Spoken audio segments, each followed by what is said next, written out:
우리가 함께 읽으실 하나님 말씀은 하박국서 1장 1절입니다. 같이 읽겠습니다. 선지자 하박국이 묻시로 받은 경고라. 아멘. 오늘 우리 하박국서를 시작하면서 1장 1절 말씀을 중심으로 살펴보겠습니다. 이 제목은 보여주신 말씀이라는 제목으로 우리가 같이 말씀을 나누겠습니다. 오늘 우리가 하박국 1장 1절의 말씀에 굉장히 간단하게 나와 있는 말씀이죠. 하나님께서 하박국의 선지자가 하나님의 묵시를 보았다. 근데 이제 한국말에는 경고라는 게 같이 있지만 이 묵시라는 이 말을 통해서 우리가 성경에 나오는 동일한 말 중에 묵시와 함께 또 사용되어지는 말이 계시라는 말이 있습니다. 또 계시와 묵시나 이런 것들이 사람 안에 들어오는 것을 뭐냐 그러면은 하나님의 감동, 영어로는 인스퍼레이션이다 이렇게 얘기를 합니다. 우리가 이 말씀을 나누면서 굉장히 중요한 내용들입니다. 우리의 신앙의 시작점이 우리의 신앙이 어떻게 되느냐를 다시 한번 살펴볼 수 있는 좋은 중요한 내용들이에요. 우리가 성경을 통해서 보게 되면은 두 가지 눈에 대해서 얘기하죠. 일단은 육체적인 눈입니다. 여러분과 제가 건강한 사람들이면 누구나 가지고 있는 눈이죠. 그래서 보이는 것들을 볼 수 있는 눈이 있습니다. 근데 성경은 그것만이 전부가 아니라 또 뭐라 그러죠? 거기에는 영적인 눈이 있다 이렇게 얘기합니다. 우리 이걸 보면서 우리의 신앙이 어떻게 시작되는지를 갖다가 보여주는 내용입니다. 그 다음 거 넘겨주시기 바랍니다. 이 믿음이 어떻게 시작되느냐를 알기 위해서는 우리 안에 있는 두 가지 눈을 좀 보는데 성경을 보면은 믿음의 눈 또 육체의 눈 두 가지로 나눠져 있습니다. 특별히 예수님이 이 땅에 오시는 목적 중에 한 가지가 뭐냐면 우리들의 눈을 열어주시려고 이 땅에 오신 거예요. 그러니까 요한복음에 9장 39절을 보게 되면 예수님께서 말씀하십니다. 예수께서 이르시되 내가 심판하러 이 세상에 왔느니 이렇게 얘기합니다. 심판하러 왔는데 그 기준이 뭐냐면 보느냐 못 보느냐의 기준이에요. 보는 사람은 심판을 받지 않고 보지 못하는 사람은 심판을 받는다는 얘기예요. 또 다른 말로 말하면 오늘 본문을 보시면 보지 못하는 자들은 보게 한다 말씀하시고 보는 자들은 맹인이 되게 한다 그래요. 아주 컨트라스트를 극명하게 얘기하고 있습니다. 보는 사람은 보지 못하는 사람은 보게 해주고 또 보는 사람들은 보지 못하게 해준다는 얘기죠. 이게 무슨 얘기입니까? 이 보지 못하는 사람들은 영적인 눈이 어두워진 사람은 영적인 눈을 밝게 해준다는 것, 즉 믿음의 눈을 열어주신다는 거죠. 그리고 또 보는 사람들 잘 봐요. 근데 이 사람들은 오히려 눈을 못 보게 한다는 거예요. 왜 그럴까요? 이 보는 사람들은 누구를 예를 들냐면 바리새인을 예를 드는 거예요. 자기가 하나님 말씀에 능통하다, 자기 지식과 경험으로 교만으로 가득 차 있는 이런 사람들은 하나님께서 눈을 열어주지 않고 그대로 영적인 눈은 갇혀 있고 육체의 눈만 열려져서 결국에 뭐가 되죠? 심판을 받게 된다는 거예요. 우린 여기서 중요한 게 뭐냐면 우리 믿음의 눈이 어떻게 되느냐라는 거죠. 우리의 믿음의 눈이 열리고 믿음의 눈이 열렸으므로 하나님의 말씀이 하나님의 말씀으로 믿고 예수가 구주 되시고 내 인생의 주인 되시고 하나님이 천지 만물을 지으셨다라는 창조자로서 믿음의 고백을 하는 이 믿음의 고백이 뭐죠? 우리의 믿음의 눈이 열렸기 때문에 고백할 수 있는 거예요. 이게 우리 신앙의 시작이라는 거죠. 우리 신앙의 시작은 하나님이 열어주셔서 시작되는 거예요. 신앙은 능동태가 아니라 패시브 보이스, 수동태가 되는 거예요. 우리가 믿고 있는 것, 우리가 하나님을 향해서 고백하는 것, 우리가 주를 향해서 알고 있는 믿음의 모든 지식들, 이런 것들은 내 능력으로 습득한 게 아니라 하나님이 은혜로 열어주셔서 알게 해주셔서 부어 넣어주셔서 우리가 알게 되어졌다는 거예요. 그렇게 한참 재밌는 거는 성경에도 보게 되면 하나님의 자녀인데도 불구하고 이 믿음의 눈들이 열려지는 것, 하나님이 열어주셔야 되잖아요. 근데 성경에 보게 되면 하나님의 자녀임에도 불구하고 이 믿음의 눈이 열려지지 못해서 하나님이 일하셔서 깨닫지 못하는 사람들이 있다는 거예요. 우리가 신명기 29장 4절로 5절에 보면 이렇게 말씀합니다. 그러나 깨닫는 마음과 보는 눈과 듣는 귀는 오늘 여호와께서 너희에게 주지 아니하셨느니라. 무슨 말이냐면 40년 동안 광야 생활을 했어요. 40년 동안 광야하면서 어떤 일이 있었냐면은 광야에 뭐가 있습니까? 아무것도 없잖아요. 아무것도 없는데 오늘 본문에 보세요.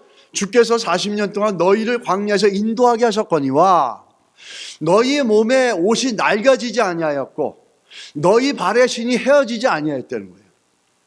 40년 동안 아무것도 없는 데서도 의복이 낡아지지 않았고 신발이 빵꾸 나는 적이 없었다는 거예요. 이렇게 하나님이 공급하시고 필요한 걸 채워주시고 하나님의 역사와 하나님의 능력을 베풀어 주셨는데 어떤 하나님의 자녀들은 깨달아서 감사가 나오는데 어떤 하나님의 자녀는 깨닫는 마음과 보는 눈과 듣는 귀는 오늘 여호와께서 너에게 주지 아니하셨다. 어떤 이들은 하나님께서 그 눈을 열어주시지 않아서 깨닫지 못하고 원망과 불평함만 한다는 거죠. 그들이 하나님이 열어주시지 않아서가 아니라 그들은 그 하나님의 역사를 보려고 하는 마음조차도 없었던 거죠. 우리가 예수를 믿어도 같은 예수를 믿고 같은 교회 안에 있어도 어떤 일이 되면은 그것을 보면서 하나님이 하셨습니다 라고 하면서 눈이 열려서 감사하는 사람이 있고 전혀 감각이 없는 사람이 있어요. 어떤 목사님이 교회 건물 성전을 짓는데 너무너무 어려웠어요. 그래서 정말 고진감래 끝에 기도하면서 어려움을 겪어내서 성도들한테 기도하자 그러고 은행에 론도 안 나오고 정말 너무 어려워서 이 목사님이 심장이 2번이나 문제가 생겨서 응급실을 갈 정도로 너무너무 고통스러운 건데 그런 고통을 다 극복하고 몇 년 만에 교회가 성전 그 미납된 것들을 다 갚게 되는 놀라운 역사가 있었어요. 그런데 자기는 너무 기쁘고 감격이 되고 뛰면서 기뻐하는데 어떤 성도들은 목사님 하나님이 하셨습니다. 수고하셨습니다. 우리 기도 응답하셨습니다. 그러는데 어떤 성도들은 이게 뭐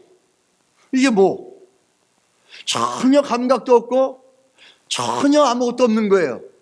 그런 사람들은 뭐죠? 우리가 성경을 통해서 눈이 감춰져 있는 거죠. 여러분 우리는 어떤 성도인지를 또 오늘 본문에 우리가 살펴보기로 얘기 중에 예수 믿는 게 뭔지 너무너무 중요한 것을 다루고 있어요. 그리고 예수를 믿고 하나님의 자녀가 됐어도 교회에 이런 일이 일어나고 하나님의 역사가 있고 기도가 응답되어져도 정말 힘써서 같이 기도하면서 하나님의 은혜를 구해갔던 성도들은 목사님 하나님이 하셨습니다 기뻐하면서 그 눈이 열려가지고 감사하고 찬양하고 이러는 사람이 있나면은 그게 이렇게 됐겠지. 이런 성도도 있다는 거예요. 여러분은 어떤 부류예요? 여러분은 어떤 부류입니까?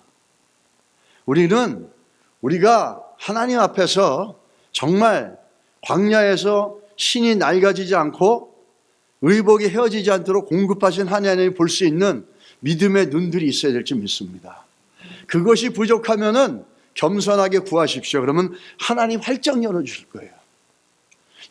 우리 유명한 미국의 존 맥스웰 목사님이 자기와 친한 성도와 함께 아주 그냥 한국말은 백리길을 쫙 뻗은 고속도로를 하이웨이를 여러 차례 같이 갈 기회가 있었대요.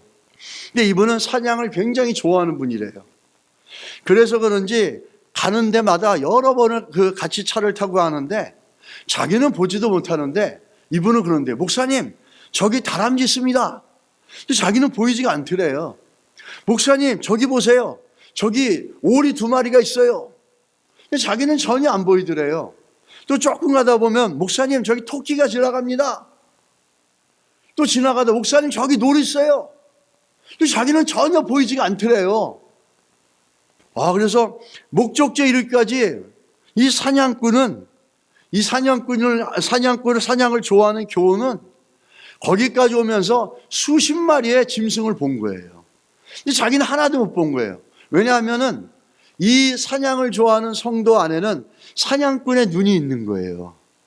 그걸 보는 거지. 근데 자기는 전혀 그런 게 없는 거예요. 그러니까 아무리 옆에서 노루가 있어도 보지도 못하고 가는 거죠. 그래서 그 백리길을 가면서도 그렇게 봤습니까? 물어볼 때마다 한 번도 대답을 못 해가지고 갔다라는 겁니다. 우리가 같은 길을 가고 같은 예수를 믿어도 이렇게 되어져서는 안 될 줄 믿습니다. 같은 예수를 믿고 같은 교회를 섬기고 같은 하나님을 섬기고 같은 예배를 드리며 같은 교회를 섬겨도 어떤 이들은 그 말씀에 은혜를 받고 가슴속에 말씀으로 채워서 삶을 그 말씀을 붙잡고 좋은 땅에 열매를 맺으려고 믿음의 기도로 싸워나가는 사람이 있다면, 어떤 사람은 뭐 그런 거지 저런 거지 하다가 요동치는 물결처럼 수시로 흔들리고 어려워지는 신앙의 모습들을 볼 수 있다는 거예요. 우리 이것뿐만 아니죠. 오늘 본문의 1절 1절에 벌써 보면은 이 하박국이 얘기하는 게 묵시란 말을 씁니다. 이 묵시란 말은 어떤 말이냐면 이 묵시로 받은 경고라 그렇게 얘기하는데, 경고란 의미는 좀 빼놓고 묵시란 의미를 쓰게 되면은 이 히브리어로 하자라는 뜻인데, 하자는 보다라는 거예요. 근데 뭐라 그러니까 그 the oracle, the prophet saw 이렇게 보잖아요. 그 묵시를 그 선지자가 봤다 이렇게 얘기하잖아요. 이 오라클이라고 하는 하자라고 하는 묵시는 하나님이 보여줘서 보는 것을 얘기하는 거예요. 사람이 보는 게 아니에요. 사람이 가지고 있는 자기의 지식이나 경험이나 어떤 예리한 민감함이나 어떤 촉으로 발견하고 아는 게 아니라 하나님이 보여줘서 알게 되는 게 저 묵시라는 거예요. 그래서 그거를 갖다 얘기할 때, 그래서 하박국이 뭐라 하죠? 내가 묵시를 봤다 이렇게 얘기하는 거예요. 그 봤다라는 얘기는 뭐냐면 하나님이 보여줘서 봤다라는 거예요. 우리는 여기서 굉장히 중요한 것들을 오늘 살펴볼 겁니다. 묵시는 내가 깨닫는 게 아니라 하나님이 우리에게 보여주시는 거예요. 그래서 깨닫게 되는 거예요. 이 묵시라는 것들, 이거와 함께 쓰여지는 말이 계시라는 거거든요. 묵시라는 거는 특정한 상황에 특정한 선지자에게 하나님께서 주시는 약간 지엽적인 그 범위에 적용되는 하나님의 메시지입니다. 근데 계시는 쉽게 말하면, 계시의 의미가 먼저 그러면 우리는 레벨레이션이란 말을 많이 하고, 묵시라는 거는 아포칼립스라 그래가지고 뭐 종말에 나타날 어떤 것들 이렇게 얘기하는데, 우리가 말하는 종말은 세상 끝이 아니라 뭐죠? 우리가 말하는 종말은 주님이 다시 오는 거예요. 그러니까 좀 다르죠. 그래서 레벨레이션이라는 그 의미는 뭐냐면 눈을 열어준다, 베일에 덮인 거를 벗겨서 보게 해준다는 의미가 계시예요. 그래서 계시는 총괄적으로 어디를 얘기하냐면 성경을 하나님의 계시입니다. 우리가 이 성경을 하나님의 계시를 하나님 말씀으로 믿고 또 예수 그리스도를 우리 구주로 믿을 수 있는 것은 우리에게 하나님께서 근본적으로 은혜로 성령으로 어떻게 하죠? 우리 눈을 열어주시고 우리가 죄악 가운데 덮여져 있었던 눈들을, 베일을 벗겨주셔서 우리가 보게 되어진 결과예요. 우리 믿음은 하나님이 열어주신 것의 결과예요. 내가 능력이 있어서, 내가 똑똑해서, 내가 박사기가 있어서 노노노노노노, 절대 그렇지가 않고 하나님이 은혜를 주셔서 깨닫게 해주시고 알게 해주셔서 예수를 영접하고 하나님의 말씀이 하나님 말씀으로 믿고 이 말씀에 목숨을 걸면서 인생을 걸면서 힘들고 어려울 때마다, 갈등이 있을 때마다, 구렁텅이에 빠질 때마다 이 말씀이 발등상의 등불이 된다는 걸 믿고 말씀을 붙잡고 기도해 나가는 거예요. 그게 하나님 우리 눈을 열어주신 거죠. 성경은 하나님이 열어주심으로 말미암아 사람들에게 부어주시고 깨닫게 되어진 거죠. 오늘 성경을 보게 되면서 이 믿음의 눈을 열어주는데, 성경은 우리가 왜 성경을 갖다가 하나님의 말씀이라고 그러고 이 말씀을 믿는 것이 우리 눈을 열어줬냐라는 거. 근본적으로 성경은 하나님의 감동으로 되어졌어요. 하나님의 감동이라는 뜻은 뭐냐면 호흡을 불어 넣는다는 거예요. 하나님의 메시지를 사람에게 불어넣어서 사람이 쓰지만 그 메시지의 메인 바디와 메인 포인트는 하나님이 원하는 걸 쓰는 거예요. 생각해 보세요. 음악가들이 영감을 받아가지고 음악을 하는데, 음악가들이 영감 받아서 음악을 만드는데 왜 하나님께서 하나님의 말씀을 주시기 위해서 영감을 집어넣어서 그거대로 쓰지 못하게 하시겠습니까? 천지를 만드신 하나님이. 그래서 모든 성경은, 잘 보세요. 성경이 뭐라 그랬어요? 모든 성경은 뭘로 됐다고요? 하나님의 감동으로, 하나님의 인스퍼레이션으로 됐다는 거예요. 하나님의 영감으로 기록됐다는 거예요. 요한복음만 하나님의 영감으로 되어졌냐? 노노노노. 요한계시록만 하나님의 영감으로 되어졌냐? 노노노노노. 요즘에 잘못된 좌파 신학들이라든지 진보주의 신학자들은 얘기하죠. 이 복음서만 하나 예수님만 얘기하는 게 뭐 성경이고 그 나머지는 하나님의 말씀이 아니고 또 성경은 뭐 이렇게 저렇게 많이 얘기합니다. 그렇지 않아요. 성경은 분명히 얘기하죠. 모든 성경은 하나님 말씀으로 기록된 거예요. 여러분 믿으십니까? 요즘의 시대가 어떤 시대인 줄 알아요? 하나님의 말씀은 모든 성경은 하나님의 말씀으로 기록된 하나님의 말씀으로 믿느냐 아니냐의 싸움이에요. 이 포스트 모더니즘에 그렇게 돼 있어요. 이 원리와 원칙을 무시해버리려고 하는 게 오늘날 우리가 사는 이 포스트 모더니즘의 사고방식이에요. 하나님의 말씀이 이렇다면 부담스럽다 그러죠. 그러나 하나님의 영이 있는 사람들은 하나님 말씀을 믿고 따라가는 게 부담스럽지 않아요. 오히려 기쁘고 감사하고 하나님 말씀을 따라갈 때 어려운 가운데서 하나님 말씀을 순종하고 나왔을 때 그 이후에 우리에게 주시는 하나님의 상급과 기쁨은 이루 말할 수가 없는 거예요. 이 하나님의 모든 말씀은 하나님의 성경으로 기록된 거예요. 우리는 이거를 갖다가 이 감동이라는 말이 그냥 인간적인 감동이 아니라 하나님의 인스퍼레이션이라 이렇게 합니다. 우리가 예수를 믿는 믿음도 마찬가지입니다. 성경이 하나님의 감동으로 기록되어지고 성경을 하나님 말씀으로 믿는 것도 하나님께서 눈을 열어주신 것처럼 예수를 나의 구주로 예수 그리스도께서 내 죄를 죽으시고 부활하셔서 내 구주가 되셨습니다라는 것을 믿음으로 고백할 수 있는 것도 뭐죠? 은혜라 그런 거예요. 열어주셨다라는 겁니다. 그래서 예배서 2장 8절로 9절 말씀 같이 한번 읽겠습니다. 너희는 그 은혜에 의하여 믿음으로 말미암아 구원을 받았으니 이것은 너희에게서 난 것이 아니요 하나님의 선물이라. 행위에서 난 것이 아니니 이는 누구든지 자랑하지 못하게 함이라. 아멘. 우리가 예수를 믿는 것은 내가 똑똑해서 집안이 좋아서 아니에요. 하나님이 정말 우리를 사랑해 주셔서 우리에게 은혜를 주셔서 내가 예수를 믿게 된 거지 내가 믿은 것이 아니에요. 내 눈을 열어서 내 마음을 열어서 죄로 덮였던 마음을 열어서 레버레이션 거기다가 하나님께서 볼 수 있는 눈을 열어주셔서 깨닫게 해주시고 믿게 해주셔서 내가 예수를 구주로 믿게 된 거예요. 이게 하나님의 선물이고 그래서 니네들은 니네들 신앙에 대해서 아무것도 자랑할 게 없다. 왜? 신앙은 능동태가 아니라 수동태이기 때문에 네 스스로가 네 능력으로 네 자체적인 능력으로 한 게 아니라 하나님께서 주시고 하나님께서 이루셔서 그 믿음을 가졌다는 거예요. 우리 아무것도 자랑할 게 없어요. 우리는 우리가 믿음을 가졌다는 것에 감사해야 되고 하나님께 찬양과 감사를 올려드려야 될 줄 믿습니다. 우리가 그 예수 이름을 믿는다는 것. 세상에 많은 사람들이지만 모든 사람들이 예수를 믿는 게 아니에요.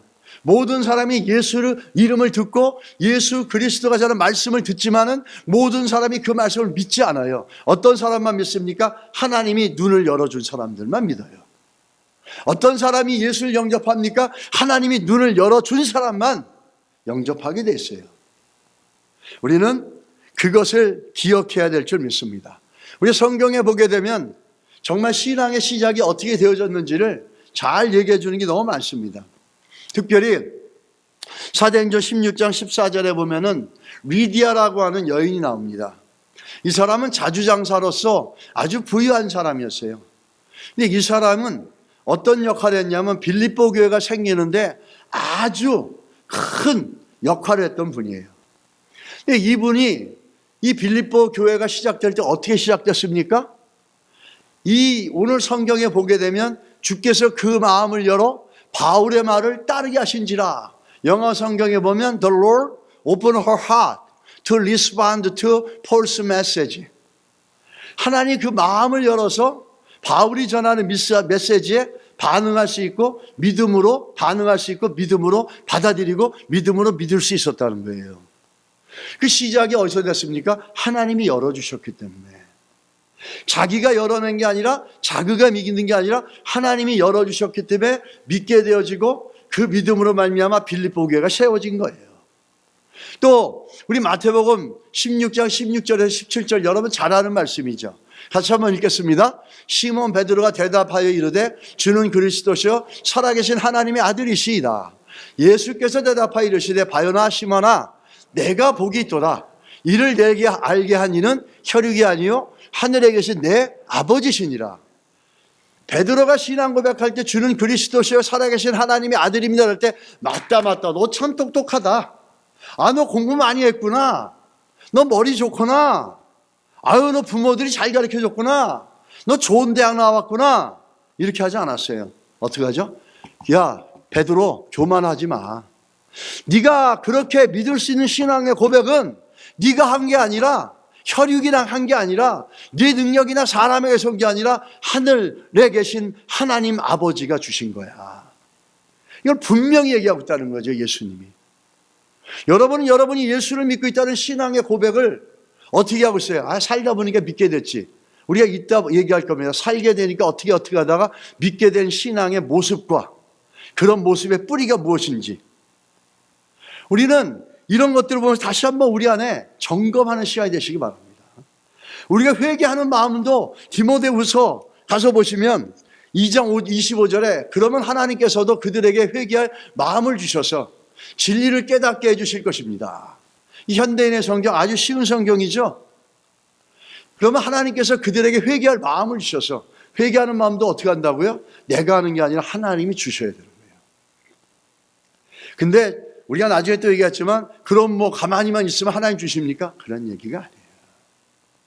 내가 최소한 말씀을 들을 때 회개라는 단어를 들을 때 또 회개의 필요성을 느낄 때 그 얘기를 들을 때 내 마음이 조금이라도 그것에 대해서 결정하고 아 그렇게 해야 되겠다 싶을 때 하나님은 우리 가운데 반응할 때 우리 가운데 그런 긍정적인 반응을 할 때 그때 믿음을 부어주십니다. 우리가 다음 주에 살펴보겠습니다. 우리 이래서 마음을 열어주실 때 우리의 믿음이 생긴다는 거죠. 유명한 찬양 중에서 Open the eyes of my heart 크리스토퍼 듀프리라고 하는 그 아이가 있었어요. 부모님이 어머니가 특별히 코카인 중독자였는데 6개월 만에 800g도 안 되는 미숙아로 태어났어요. 6개월 만에. 그래서 뇌가 자라질 못해가지고 눈의 시력을 잃었고 자폐증을 갖고 있고 그러므로 해서 부모는 이 아이를 버렸기 때문에 아이를 위탁기관에 맡기게 됐고 부모들은 사라졌어요. 그래서 태어난 지 15개월 후에 이 아이의 고모, 그러니까 자기 아버지의 누나가 그 사정을 두고 찾아와서 그 아이를 입양을 했습니다. 그러면서 고모는 이 조카를 하나님의 선물로 여기면서 정말 사랑으로 정성을 다해서 아이를 키웠어요. 아이가 음악을 굉장히 좋아했고 음악과 음악에 대해서 굉장한 감각이 있었어요. 그런데 문제는 뭐냐면 건반을 치고 막 이러는데도 아이가 초등학교 들어갈 때까지도 말을 못하던 거예요. 말을 한마디도 못하고 있는 거예요. 그래서 참 그것이 걱정거리였는데 어느 날 초등학교를 들어가고 난 다음에 이 아이가 1000마디를 했는데 그 1000마디가 뭐냐면 Lord, open the eyes of my heart. 주님, 내 마음의 눈을 열어주십시오. 내 육체의 눈이 아니라 이 아이는 장애인이에요. 시각장애인이에요. 내 눈을 열어주셔가 아니라 내 마음의 눈을 열어주세요라는 거예요. 그게 이 아이의 1000마디고 이것을 찬양으로 만들어서 Open the eyes of my heart, I wanna see you, Lord. 이 유명한 찬양이 세계적으로 불려지고 모든 성도들에게 예배 속에서 정말 하나님을 높이는 귀한 찬양이 되어졌어요. 이 아이의 첫 번째 말이 Open the eyes of my heart. 내 마음의 눈을 열어주세요. 육체의 눈도 아니라 내 마음의 눈을 열어주세요. 놀랍지 않습니까? 누가 이렇게 하셨겠어요? 누가 이 아이에게 자기 마음의 눈을 열어달라는 이 믿음의 고백을 하게 되고 자기 마음을 열어서 하나님을 더 보기를 원한다라고 하는 이 마음을 누가 부어주셨고 누가 그 눈을 열어주셨습니까? 하나님이 여셨다라는 거죠. 세상의 눈은 갇혀졌고 육체의 눈은 열리지 않아서 아무것도 보지 않지만 이 아이는 자기 안에 자기 영혼의 눈을 열어서 주님을 더 보게 해 주십시오 라고 하는 고백을 하게 되고 그것이 찬양이 되어졌다라는 거죠. 우리 이걸 보면서 우리 신앙의 눈, 우리 성도들이 믿음을 갖고 있는 신앙의 눈은 내가 여는 게 아니라 하나님이 열어 가신다는 거죠.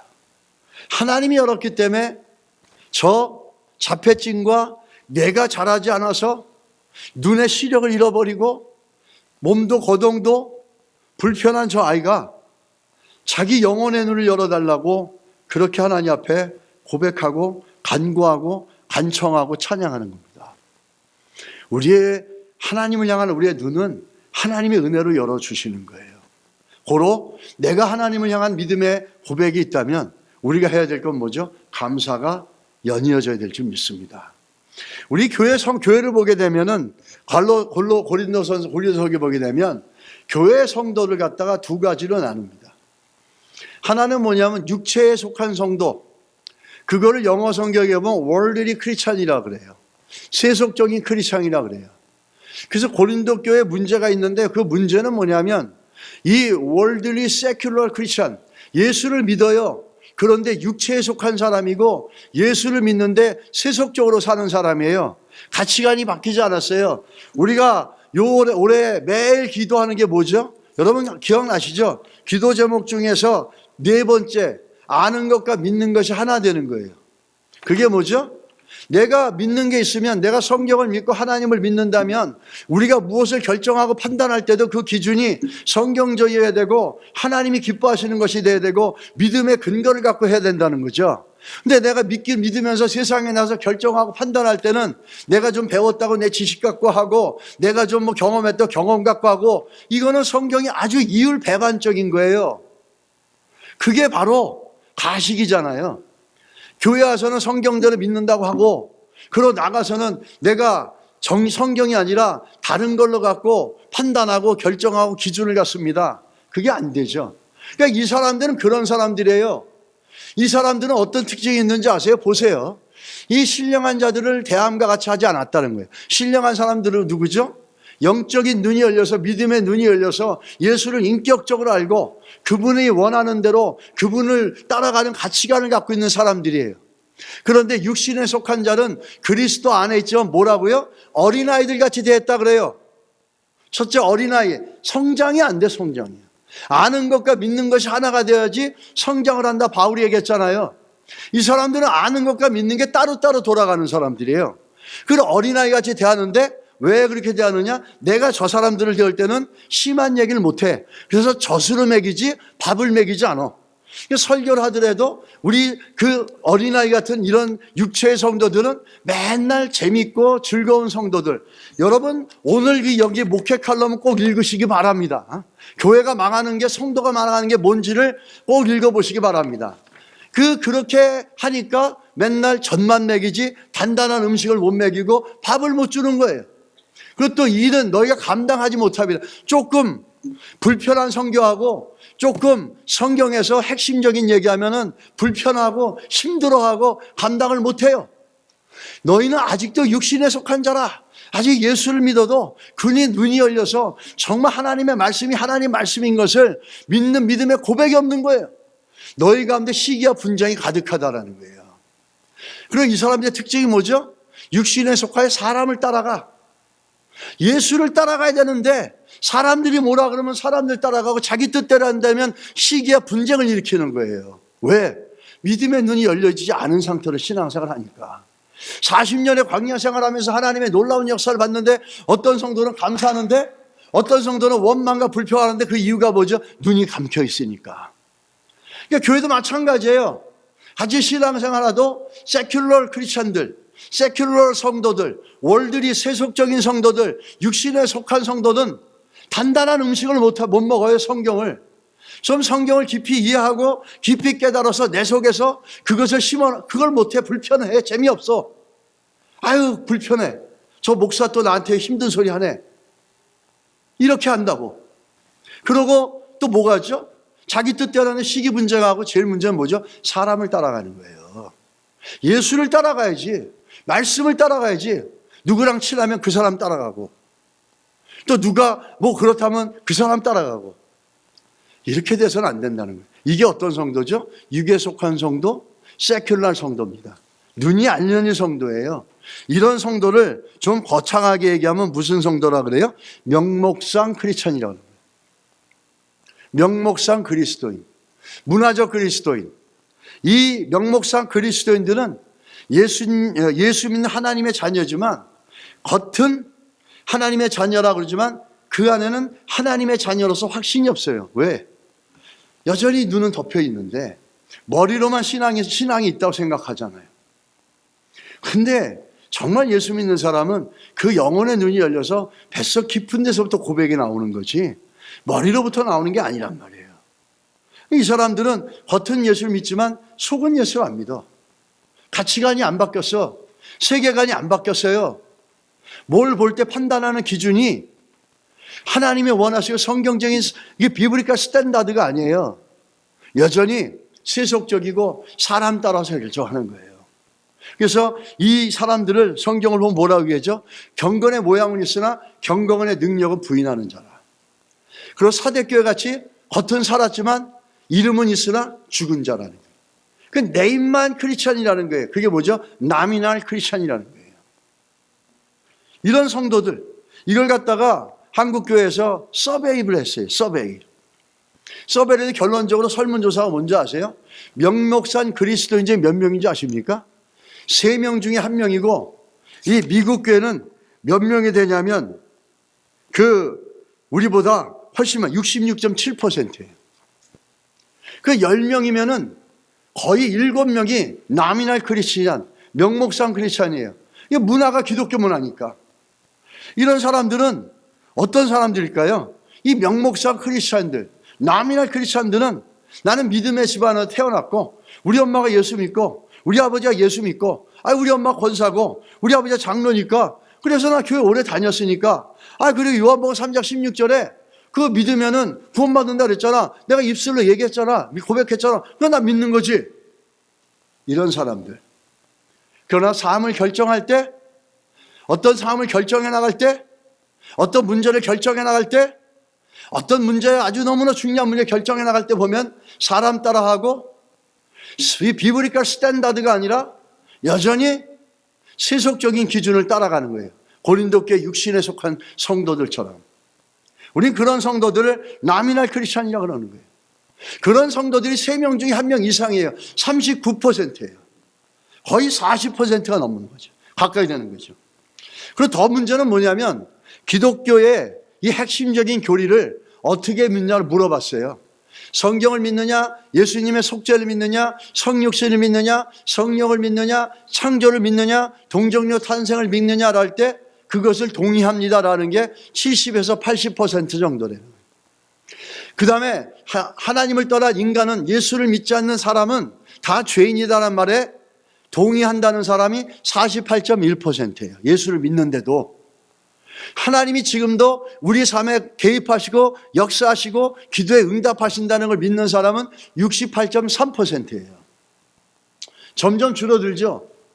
그런데 정말 문제는 뭐냐면 이 예수 그리스도 외에는 다른 종교에는 구원이 없다라는 말에 동의하는 사람은 38.2%고 동의하지 않는 사람은 몇 퍼센트가 되겠어요? 60%가 넘는다는 거예요. 동의하지 못한다는 거예요.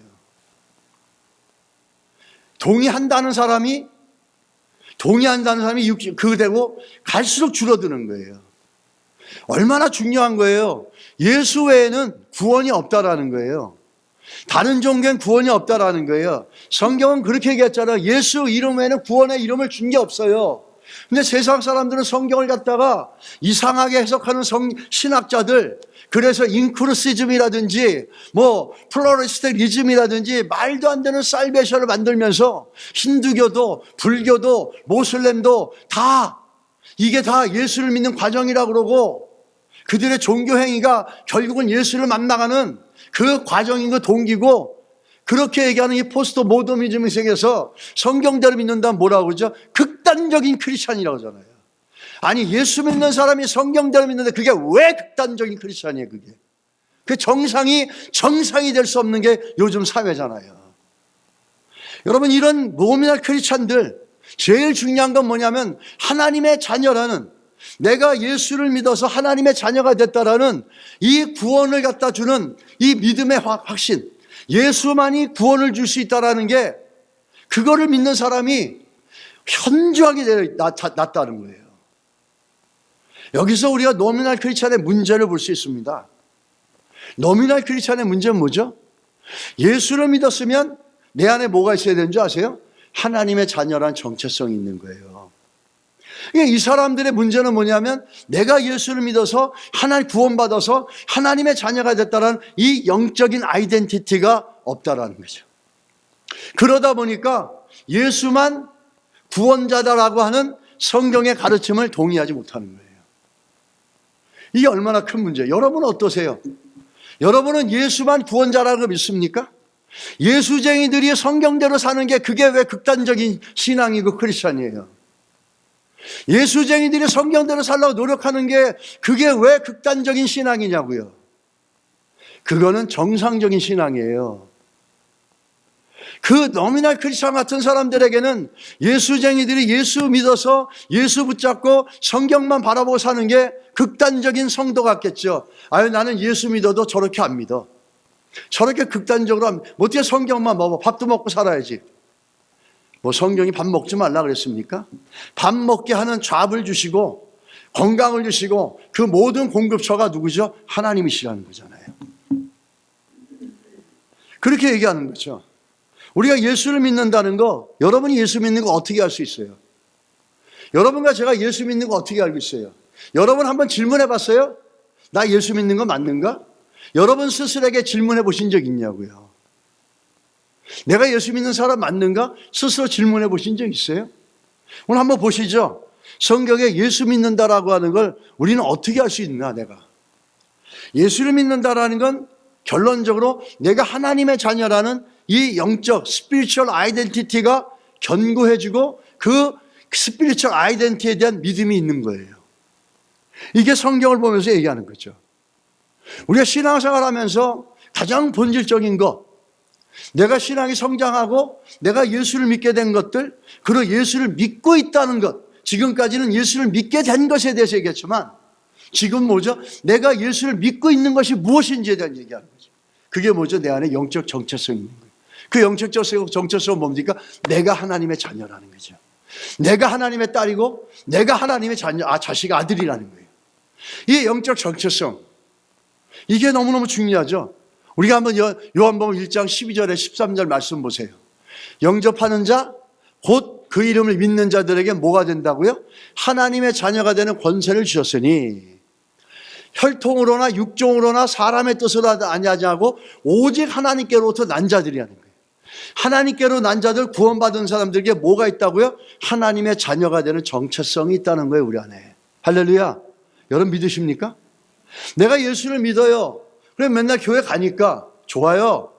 그러면 내가 정말 예수를 믿고 있는 게 교회 다니는 행위 때문에 내가 예수를 믿고 있다고 믿는 건지, 아니면 내가 정말 예수를 믿어서 하나님의 자녀가 됐다라는 영적인 정체성에 대한 신앙의 고백이 있어서 내가 하나님의 자녀가 됐고 예수를 믿는다고 확신을 하고 있는지 우리가 점검해 봐야 되는 거예요. 여러분은 하나님의 자녀라는 그 믿음의 정체성이 있으십니까? 있으십니까? 그게 내가 예수를 믿고 있다라는 거예요. 내가 하나님의 자녀다. 이 로마서 8장 16절도 그렇게 얘기하죠. 성령이 친히 우리 영과 더불어 우리 영을 성경은 우리 인간을 영적인 존재라고 그러잖아요. 우리의 양심은 세상 사람들 양심이라고 그러지만 그건 양심이 아니라 우리 안에 영혼의 존재, 하나님의 형상으로 지은 영적인 실체예요. 우리 안에 있는 마음과 함께 하나님 뭐라고 증거한다고요? 너는 하나님의 자녀라 그러는 거예요. 성령이 우리 안에서 뭐라 그런다고요? 예수를 믿을 때 성령이 우리 안에 들어와서 여기에 거하면서 너는 하나님의 자녀라고 증거해 준다는 거예요. 이게 하나님의 자녀라고 하는 영적 정체성, 이것이 우리 안에 있는 것, 예수 믿고 있다라는 놀라운 증거라는 겁니다. 그리고 또 사도 요한은 뭐라고 얘기합니까? 요한일서 3장 9절에 같이 읽겠습니다. 하나님께로부터 난 자마다 죄를 짓지 아니하니 하나니 이는 하나님의 씨가 그의 속에 거함이요 그도 범죄하지 못하는 것은 하나님께로부터 난 자입니다. 하나님께로부터 난 사람에게 뭐가 있죠? 바울은 뭐라 그랬냐면 너희 안에 하나님의 자녀라는 영적인 정체성이 있다라는 거예요. 근데 사도 요한은 뭐라고 그러죠? 너희 안에 하나님의 씨앗이 있다라는 거예요. 거룩한 씨앗이 우리 안에 있다라는 거예요.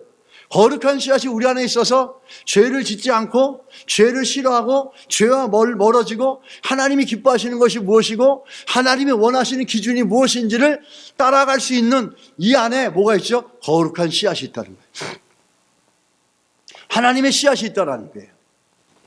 우리는 오늘 이 말씀을 통해서 내가 예수 믿고 있는 하나님의 자녀인 걸 어떻게 확인할 수 있습니까? 나는 하나님의 자녀야. 하나님의 자녀라는 확신이 있는 사람들은 세상에 가서 어떻게 살까요? 자기 느낌대로, 감정대로, 자기 멋대로 살까요? 자기 생각하는 대로, 자기 원하는 대로, 자기 교만함대로, 자기 자존심대로, 자기 자만심대로 이렇게 살까요? 아니죠. 하나님의 자녀로 영적 정체성이 있는 사람들은 세상 가운데 갔을 때 내가 하나님의 자녀인데 내가 이거 할 수 있겠는가? 내가 하나님의 자녀인데 이거 이렇게 갈 수 있는가? 내가 하나님의 자녀인데 맨날 돈덩거리며 따라갈 수 있을까? 내가 하나님의 자녀인데 꼭 이것을 해야 되는 건가? 이런 질문이 있어요. 여러분은 그런 질문 던져보셨어요? 예수 믿고 수십 년 살았어도 그런 질문이 없었어요? 그럼 다시 한번 생각해 보세요. 내 안에 영적 정체성이 있는가? 더 말아 다시 말해 내가 예수 믿고 구원받았는가? 내 안에 뭘 하기 전에 나는 예수 믿는 하나님의 자녀인데 이렇게 해도 되는 건가? 이게 하나님이 기뻐하시는 건가? 나는 예수 믿는 하나님의 자녀인데 왜 죄에 대해서 나는 반감이 없을까? 이런 질문 던져보신 적 있으십니까? 예수를 믿고 정말 여러분이 오늘 이 말씀 속에서 하나님의 자녀라는 조그만 아주 조각 같은 파편 같은 정체성이 우리 안에 있다면 오늘 이 말씀을 통해서 우리한테 던지는 이 질문은 커야 됩니다. 한 번도 이런 질문을 던져보지 않고 신앙생활 하신 분들 점검하시기 바랍니다. 또 우리가 요한일서 그 다음에 보시면 4장 1절에 보면 분별하라 그랬어요. 예수를 믿는다고 다 똑같은 영이라 생각하지 말고 시험해봐라, 분별해보라 그랬어요. 예수를 믿는다 고백하는데 분별해보라는 거예요. 점검해보라는 거예요. 시험해보라는 거예요. 어떻게 시험합니까? 그 다음에 보여주세요. 요한일서 4장 6절 우리는 하나님께 속하였으니 하나님을 아는 자는 그 다음에 같이 읽을까요? 우리 말을 듣고 하나님께 속하지 아니한 자는 우리 말을 듣지 아니하나니. 첫째가 뭐죠? 하나님께 속한 자들, 하나님께로 난 자, 하나님의 자녀라 영적 정체성 있는 사람들 어떤 특징이 있습니까? 하나님의 말씀을 듣는다는 거예요. 진리의 말씀에 귀를 연다는 거예요. 우리는 아무리 성경을 얘기해도 뒤돌아서 나가면 세상에서 믿지 않는 사람이 얘기하고 떠들면 거기에 다 끌려가요. 그래 놓고 성경대로 얘기하면 그건 잘못된 것처럼 얘기해요. 왜 그럴까요? 왜? 그거는 우리 안에 내가 하나님으로부터 나온 하나님의 자녀라는 영적 정체성이 없기 때문에 내 신앙에 대한 문제의식이 없는 거예요. 야, 이렇게 하는 게 하나님의 자녀로서 맞는 건가? 하나님이 그렇게 말씀하고 성경이 그렇게 얘기하는데 그 얘기는 뒷전을 열고 누가 뭐라 그러면 그 얘기 따라가고 세상 사람들이 이러면 세상 문화 따라가고 어떻게 하나님의 자녀가 그렇게 할 수 있냐고요. 진리를 사랑하고 진리를 가까이 하려고 하는 영적 정체성 있는 사람들은 죄를 멀리하고 하나님 말씀을 가까이 해야 되잖아요. 세상을 멀리하고 사람의 뜻과 멀리하고 하나님 뜻에 가까워져야 되잖아요. 우리는 한번 점검해 봐야 될 필요가 있습니다. 그 다음에 한번 보시면 그를 아노라 하고 그의 계명을 지키지 않은 자는 거짓말하는 자요. 자기 안에 하나님의 자녀라 그러면서 하나님 말씀대로 안 가는 살지 않는 사람들은 거짓말하는 자라 그래요. 그 진리가 그 속에 있지 않다라는 거예요. 다른 말은 뭐냐면 우리 안에 하나님의 자녀란 영적 정체성이 없다라는 거예요. 그러니까 진리 말씀을 듣고도 순종하지 않아요. 누구든지 그의 말씀을 지키는 자는 하나님의 사랑이 참으로 그 속에서 온전하게 되었나니. 사랑이 뭐라고요? 진리의 말씀에 순종하는 거라는 거잖아요. 진리의 말씀에 순종해나가는 것, 이것이 사랑이라고 얘기하는 거예요. 하나님의 사랑.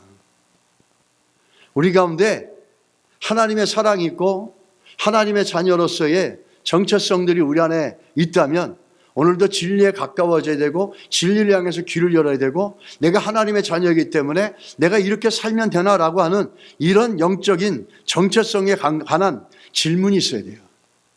자, 마지막 말씀 같이 한번 읽고 마치겠습니다.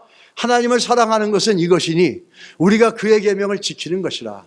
내 안에 하나님의 정체성이 있는 사람들은 세상과 죄로부터 멀어지려고 하고 하나님 말씀에 가까워지려고 그러고 하나님의 말씀 가운데 살아가려고 그러고 주님이 기뻐하시는 기준을 갖고 하나님의 자녀답게 살아가려고 하는 그런 이 안에 영적 정체성이 있다는 거예요.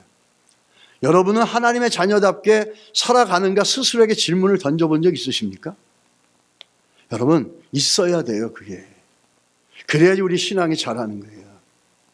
뭔가를 결정할 때 내가 믿는 것과 아는 것이 하나가 되려면 어떻게 해야 됩니까? 내가 하나님의 자녀로서 이렇게 결정하는 기준이 이게 옳은가라는 질문이 있어야 돼요. 그게 없으면 우리의 정체성이 어떠한지 여러분 기도해 보시기 바랍니다. 정말 구원 얻은 사람인지. 기도하겠습니다. 하나님 아버지, 우리 안에 은혜를 베풀어 주셔서 하나님의 자녀답게 살아갈 수 있는 영적인 정체성을 견고하게 하셔서 세상 가운데서도 믿는 것과 아는 것이 일치되어지는 복된 신앙의 삶이 될 수 있도록 은혜를 베풀어 주시옵소서. 주님, 우리 교회 안에 이런 구원의 은혜, 하나님의 자녀로서 영적인 정체성을 충만하게 가져서 복된 인생을 살게 하여 주시고 세상 가운데 빛과 소금이 될 수 있도록 은혜를 베풀어 주시옵소서. 내가 하나님의 자녀로서 이렇게 살면 되는가라고 하는 정체성이, 이 질문들이 우리 가운데 있게 하여 주시옵소서. 예수님의 이름으로 기도드렸습니다. 아멘.